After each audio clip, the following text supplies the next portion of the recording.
Mungkin ini rekayasa Sambo. Heboh pengakuan mantan napi tentang kasus kebakaran Kejaksaan Agung soal Ferdy Sambo. Namun sebelum lanjut, alangkah mulianya jika Anda berkenan menekan tombol subscribe dan like-nya terlebih dahulu. Jika sudah, mari simak video selanjutnya. Salah satu mantan narapidana kasus kebakaran gedung Kejaksaan Agung, Kejagung, RI, Imam Sudrajat buka suara perihal kasus yang menjeratnya pada Agustus tahun 2020 lalu. Kasus kebakaran gedung Kejagung ini diproses hukum pihak kepolisian, salah satunya oleh ex-Kadif Propam Polri, Ferdy Sambo.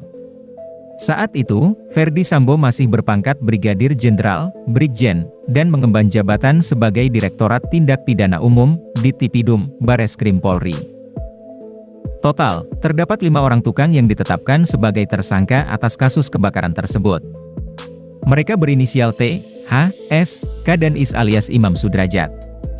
Ferdy Sambo kala itu mengungkap para tukang merokok hingga menyebabkan kebakaran. Imam Sudrajat sendiri sempat mempertanyakan perihal bukti kebakaran gedung Kejagung RI, termasuk soal barang bukti rokok. Kata dia, rokok yang ditampilkan di persidangan masih terbungkus rapih dan tidak cacat akibat terkena api. Ya, janggalnya itu aja, apinya dari mana?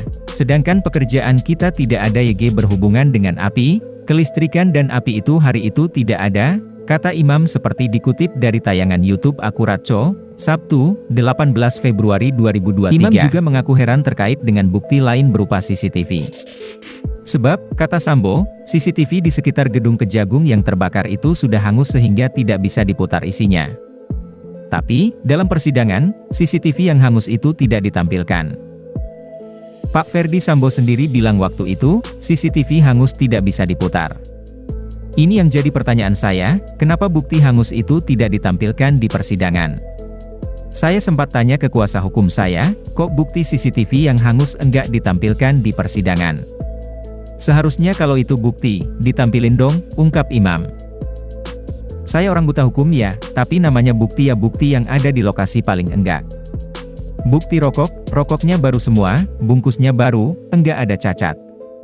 Terus botol tiner yang ditampilkan juga botol utuh, botol plastik padahal kaleng, di TKP, saja sampai karatan. Harusnya, botol tiner, kebakar, meleleh, tapi ini enggak ada.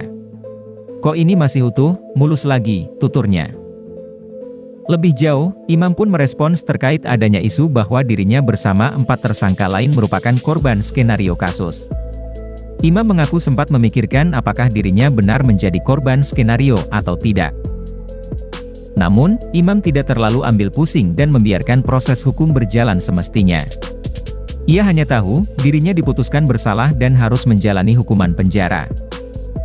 Pernah berpikir jadi korban skenario kasus, cuma tidak terlalu diambil pusing. Biarin saja, katanya. Tanggapannya gimana, disebut jadi korban skenario Ferdy Sambo dalam kasus kebakaran gedung Kejagung, ya biasa saja. Karena sudah lewat, saya sudah jalani hukuman sesuai yang diputuskan persidangan.